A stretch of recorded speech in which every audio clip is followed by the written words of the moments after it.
2019 తర్వాత 2021లో జరిగినటువంటి కార్పొరేషన్ ఎన్నికల్లో కూడా బీఆర్ఎస్కి షాకే ఇచ్చారు. కానీ ఆ తర్వాత మాత్రం మళ్ళీ వీళ్ళు బీఆర్ఎస్ వెనకే అన్నారు.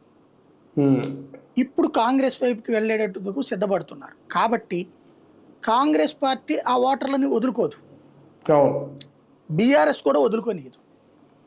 ఈవెన్ మనోళ్ళకి కూడా అక్కడ బార్గెనింగ్ కెపాసిటీ ఉండాలంటే ఓటు ఉండాలి మనిషిగా. ఓట్లలో ఈ రెండిట్లో ఏదో ఒకటే చూస్ చేసుకోవాలి. అప్పుడు జగన్ మీద ద్వేషంతో, చంద్రబాబు మీద ప్రేమతో ఆంధ్ర ఓటుని ఉంచుకుని తెలంగాణ ఓటును వదులుకుంటారా? తెలంగాణ ఓటును వదులుకుంటే తెలంగాణలో గ్రిప్ కోల్పోతారు. రోజు బతకాల్సింది అక్కడ. ఇది పుట్టిల్లు, అది మెట్టిల్లు. కాబట్టి ఏదో ఒకటి చూస్ చేసుకుంటే ఈ రెండు రాష్ట్రాలకు పరీక్ష అనమాట.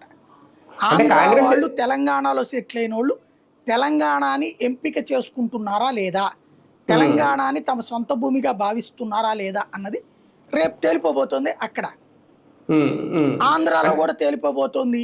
ఆంధ్ర వాళ్ళు వెనక్కి ఇక్కడికి రావడానికి సిద్ధపడుతున్నారా, ఇక్కడని ఎంపిక చేసుకున్నారా అక్కడ అన్నది.